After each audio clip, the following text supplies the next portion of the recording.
நாடு முழுவதுமே பல்வேறு மாநிலங்களில் இந்த புல்டோசரை வச்சு பல்வேறு வீடுகளை இடிச்சிருந்தாலும் கூட 4 சம்பவங்கள் மட்டும்தான் இந்த தீர்ப்பை வாங்கி கொடுத்துருக்கு அப்படின்னு சொல்லலாம். அதில் முதல் சம்பவம் என்ன அப்படின்னா, ரட்லம் என்ற பகுதியில் ஒரு பையன் மாட்டை அறுத்திருக்கான். அந்த அறுத்த மாட்டுடைய தலையை கோயிலுக்குள்ளே கொண்டு வந்துட்டான் அப்படின்ற ஒரு குற்றச்சாட்டுக்காக அந்த பையனுடைய அப்பாவுடைய வீட்டை இடிச்சு தள்ளுறாங்க அந்த மாநில அரசு. அதே போல ராஜஸ்தான் மாநிலம் உதய்பூரில் பார்த்தீங்கன்னா ஒரு பையன், ஸ்கூலில் இருக்கக்கூடிய ஒரு பையன் அந்த சக மாணவன் இன்னொரு கம்யூனிட்டியை சேர்ந்த பையனை அடிச்சுட்டான் அப்படின்றக்காண்டி அந்த பையனுடைய அப்பாவுடைய வீட்டை இடிச்சு தள்ளினாங்க ராஜஸ்தான் பாஜக அரசு. உத்தரப்பிரதேசத்தில் நுபுர் சர்மா நபிகள் நாயகத்தை கொச்சையாக பேசிட்டார் என்பதற்காக ஒரு கலவரம் வெடிக்குது. அந்த கலவரத்தில் ஈடுபட்டாங்கன்னு சொல்லி இஸ்லாமியர்களுடைய வீட்டை இடிச்சு தள்ளிச்சு அந்த பாஜக அரசு. டெல்லியில ஜஹாங்கீர்புரி என்ற பகுதியில் ஹனுமன் யாத்திரை போறோம் அப்படின்னு சொல்லி அந்த இடத்துல சங்கிகள் கலவரம் பண்ண அங்கிருக்கக்கூடிய இஸ்லாமியர்களுடைய கடைகளை எல்லாம் இடிச்சு தள்ளியதோடு பள்ளிவாசலுடைய காம்பவுண்ட் சுவரும் புல்டோசரால இடிக்கப்பட்டுச்சு. இப்படி இடிக்கப்படும் போது உச்சநீதிமன்றத்தில் பிருந்தாகாரத், மார்க்சிஸ்ட் கம்யூனிஸ்ட் கட்சியை சேர்ந்த பிருந்தாகாரத் போய் ஸ்டே ஆர்டர் வாங்குறாரு. அந்த ஆர்டர் வாங்கியும் கூட அரை மணி நேரத்திற்கு விடாமல் அந்த வீடுகள் என்பது இடிக்கப்பட்டுச்சு. ஹரியானா 2023ஆம் ஆண்டு நூஹ் அப்படின்ற பகுதியில் கலவரம் வெடிக்குது. இந்த கலவரத்தில் ஈடுபட்டார்கள் சொல்லி 443 கட்டிடங்கள் இடிக்கப்படுகிறது.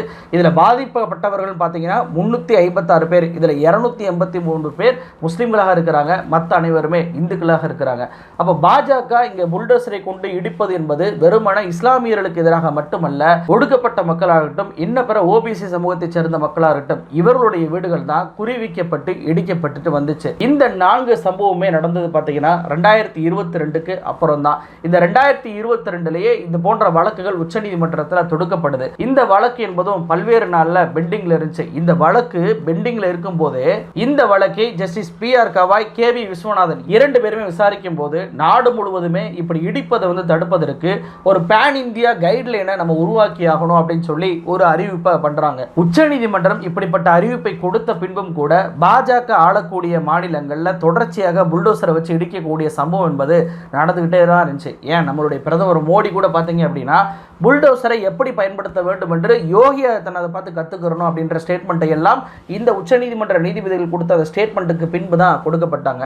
சமீபத்தில் கூட பார்த்தீங்கன்னா குஜராத்தில் ஒரே இரவில் பார்த்தீங்கன்னா அங்கே இருக்கக்கூடிய பல நூற்றாண்டுகள் பழமையான தர்காக்கள் இடிக்கப்பட்டுச்சு, வீடுகள் இடிக்கப்பட்டுச்சு. அவங்க அத்தனை பேருமே நடு ரோட்டில் நிறுத்தப்பட்டாங்க. அப்போ நீதிமன்றம் சொல்லியும் கூட இந்த பாஜக அரசு தொடர்ச்சியாக இது போன்ற சம்பவங்களை பண்ணிக்கிட்டே இருந்ததுனால கடந்த புதன்கிழமை உச்சநீதிமன்றம் மிக தரமான ஒரு தீர்ப்பை இறக்கி இருக்கிறாங்க அப்படின்னே சொல்லலாம். இந்த தீர்ப்பு வந்ததற்கு மிக முக்கியமான காரணம் என்ன அப்படின்னா, இந்த தீர்ப்புக்கு முந்தைய நாள் தான் தலைமை நீதிபதியாக இருந்த சந்திரசூட் அவர்கள் இதே போன்ற ஒரு வழக்கு, வீட்டை இடிச்சிட்டாங்க அப்படின்னு சொல்லி கோர்ட்டுக்கு போறாங்க. கோர்ட்டுக்கு போனப்ப 25 லட்சம் ரூபாய் நஷ்ட ஈடை உத்தரப்பிரதேச அரசு அந்த பாதிக்கப்பட்ட நபருக்கு கொடுக்க வேண்டும் என்று தலைமை நீதிபதியாக இருந்த சந்திரசூட் அவர்கள் ஒரு தீர்ப்பை கொடுக்கிறார். இந்த தீர்ப்பு கொடுக்கப்பட்ட மறுநாள் தான் ஜஸ்டிஸ் பி.ஆர். கவாயும் விஸ்வநாதன் அவர்களும் இப்படிப்பட்ட தீர்ப்பை கொடுத்திருக்கிறாங்க. அவங்க கொடுத்திருக்கக்கூடிய அந்த கைட்லைன்லாம் பார்த்தோம் அப்படின்னா, இனியும் முறைகேடாக பாஜக அரசால அப்பாவி மக்களுடைய வீட்டை இடிக்க முடியாது அப்படின்னு நம்மளால பார்க்க முடியுது. நீதிபதிகள் தங்களுடைய சொந்த அதிகாரமான ஆர்டிகிள் 142 பயன்படுத்தி பேன் இந்தியா கைட்லைனை விதிச்சாங்கல்ல, அந்த கைட்லைன் என்னென்னு சொல்கிறேன் பாருங்க. அதாவது ஒரு வீட்டை இடிப்பதற்கு முன்பு அதிகாரிகள், சம்பந்தப்பட்ட அதிகாரிகள் வீட்டுடைய உரிமையாளருக்கு நோட்டீஸ் அனுப்பணும். அந்த நோட்டீஸை ரெஜிஸ்டர் போஸ்ட் வழியாக அக்னாலஜ்மெண்ட் கார்டோட அனுப்பணும். அந்த நோட்டீஸை பொறுத்த வரைக்கும் வெறுமனே நாங்கள் வீட்டை இடிக்க போகிறோம்னு மட்டும் சொல்லக்கூடாது. எந்த பகுதியை இடிக்க போகிறோம், எதற்காக இடிக்க போகிறோம் உள்ளிட்ட முழு விவரங்கள் அதில் இருக்கணும். இப்படி நோட்டீஸ் அனுப்பிய பிறகு சும்மா இருந்துட முடியாது. கலெக்டர்களுக்கும் மாவட்ட மேஜிஸ்ட்ரேட்டுக்கும் ஒரு மெயிலை இந்த முனிசிபல் துறை அதிகாரிகள் யாரை வீட்டை இடிக்க போகிறாங்களோ அந்த அதிகாரிகள் கலெக்டருக்கும் மேஜிஸ்ட்ரேட்டுக்கும் மெயில் அனுப்பணும். சில நேரங்கள்லாம் சில வழக்குகள் வரும். அதாவது வீட்டை இழந்த அந்த உரிமையாளர்கள் கோர்ட்டுக்கு போய் வழக்கு போடுவாங்க. அப்போ நீதிபதி என்ன கேட்பார் அப்படின்னா, ஒரு நோட்டீஸ் அனுப்பாமல் எப்படி வீட்டை இடிச்சிங்க அப்படின்னு சொல்லி கேட்கும்போது, இல்லை நாங்கள் நோட்டீஸ் அனுப்பணும் அப்படின்னு சொல்லி 15 நாட்களுக்கு முன்னாடியே நோட்டீஸ் அனுப்பின மாதிரி தேதியை போட்டு ஒரு கடிதத்தை அனுப்பி அனுப்பியிருப்பாங்க. ஆனால் மனுதாரர் என்ன சொல்லுவார், இல்லை எனக்கு வரவே இல்லை அப்படின்னு சொல்லுவார்.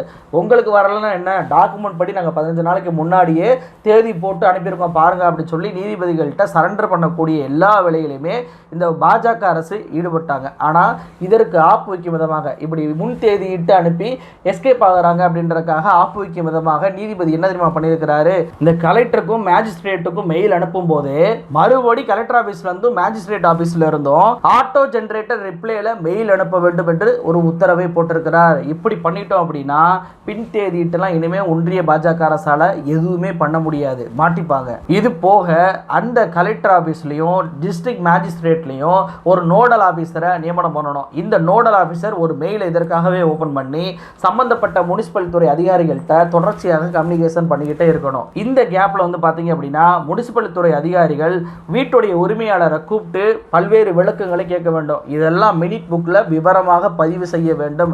அந்த மினிட் புக்ல என்ன பதிவு பண்ணணும்னா, எதற்காக உங்க வீட்டை நாங்கள் இடிக்க போறோம் அப்படின்ற கேள்வியை சொல்லி அதற்கான பதிலையும் அவங்கள்ட்ட வாங்கி, வேற வழியே இல்லை வீடை இடிக்க தான் போறோம் அப்படின்ற ஸ்டேட்மெண்ட் வர்ற வரைக்கும் அந்த மினிட் நோட்ல இதையெல்லாம் எழுத வேண்டும் என்று நீதிபதி உத்தரவு போட்டிருக்கிறார். சரி, எல்லாம் விசாரிச்சு முடிச்சாச்சு, வேற வழியே இல்லை வீட்டை தான் இடிச்சாகணும் அப்படின்ற ஒரு நிலைமை வந்துச்சு அப்படின்னா உடனே எல்லாம் வீட்டை இடிக்க முடியாது. ஃபைனல் ஆர்டர் வந்த பின்பும் கூட 15 நாட்கள் அந்த வீட்டுடைய உரிமையாளருக்கு டைம் என்பது கொடுக்கணும். இந்த டைம் ஏன் கொடுக்குறாங்க அப்படின்னா, வீட்டுடைய உரிமையாளர் எந்த பகுதியை இல்லீகல்னு சொல்லி அரசு சொல்லுதோ அந்த பகுதியை அவரே இடிச்சு கொள்ளலாம் அந்த டயத்தில் அப்படின்றக்காக அந்த டைம் கொடுக்கப்படுது.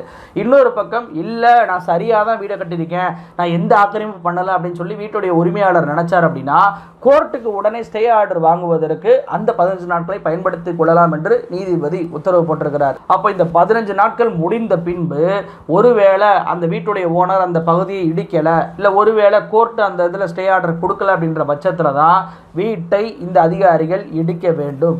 அப்படியே இடிக்க போனாலும் கூட வீட்டை இடிப்பதற்கு முன்பு இன்வெஸ்டிகேஷன் பண்ண ஒரு ரிப்போர்ட்டையும், வீட்டை இடித்ததற்கு பின்பு ஒரு ரிப்போர்ட்டையும், யார் யாரெல்லாம் அங்கே இருந்தாங்க அப்படின்ற ரிப்போர்ட்டையும், வீட்டை இடிப்பதை வீடியோ ரெக்கார்டும் பண்ண வேண்டும் என்று உத்தரவை நீதிபதி போட்டிருக்கிறார். அப்போ நீதிபதியுடைய இந்த ஆர்டர் மூலமாக என்ன தெரிஞ்சுக்கிற முடியுது அப்படின்னா, எடுத்த உடனே ஒருத்தன் தப்பு பண்ணிட்டான், ஒரு மாட்டோடைய வெட்டிட்டான், அல்லது பக்கத்தில் இருக்க பையனை அடிச்சுட்டான், இல்லை கலவரம் பண்ணிட்டாங்க, உடனே அவங்க வீட்டை போய் இடிச்சு அவங்கள கதற விடுவோம் அப்படின்னு சொல்லலாம் எந்த பாஜக முதலமைச்சரானோ இனிமே எதையுமே புடுங்க முடியாது.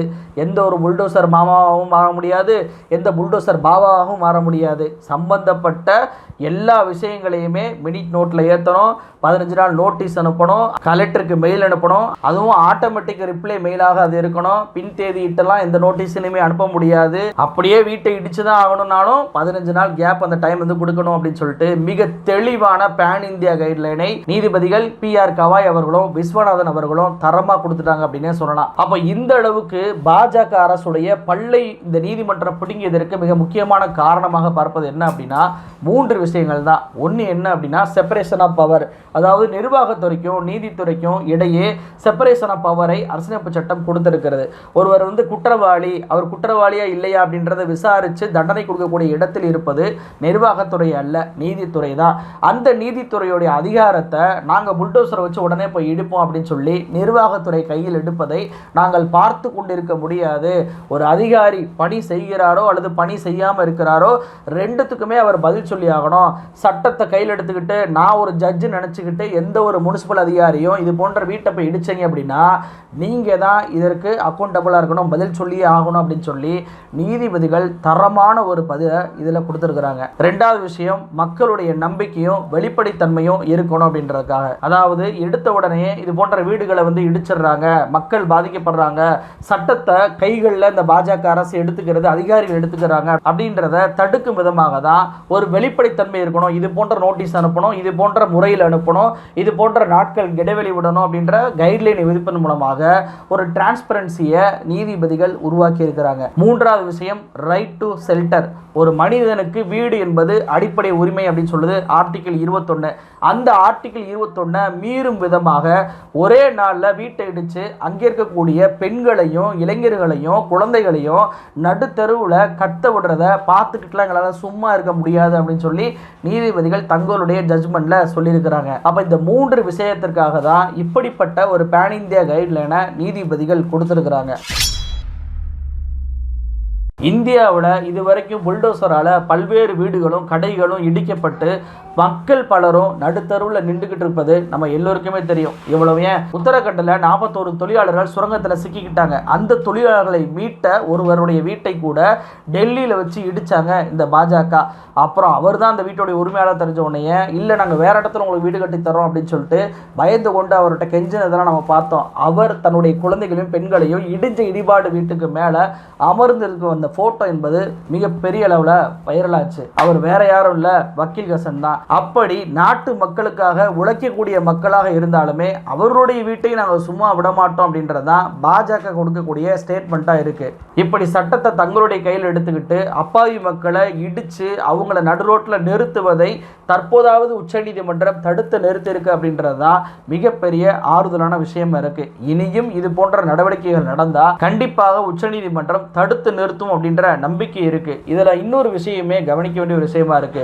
இது போன்ற வீடுகளை எப்படி இடிக்கணும், அதுக்கு எவ்வளோ டைம் கொடுக்கணும் அப்படின்ற கைட்லைனை விதித்தாலும் கூட இதையும் மீறி அதிகாரிகள் இடிச்சாங்க அப்படின்னா நீங்கள் தான் அக்கௌண்டபிள் சொல்லி நீதிபதிகள் சொல்லியிருக்காங்க. ஆனால் என்ன தண்டனை அப்படின்றதையும் சொல்லியிருந்தா இது விரைவாக தடுக்கக்கூடிய வாய்ப்பு என்பது உருவாகியிருக்கும். ஆனால் தண்டனை என்ன என்பது உச்சநீதிமன்றத்தில் சொல்லாட்டியும் கூட அட்லீஸ்ட் இப்படி ஒரு கைட்லைனாக விதிக்கப்பட்டிருக்கு அப்படின்றதான் வட இந்தியாவில் இருக்கக்கூடிய வீடுகளை இழந்து தவிக்கக்கூடிய மக்களுக்கு ஒரு ஆறுதலான ஒரு விஷயமா இருக்கும்.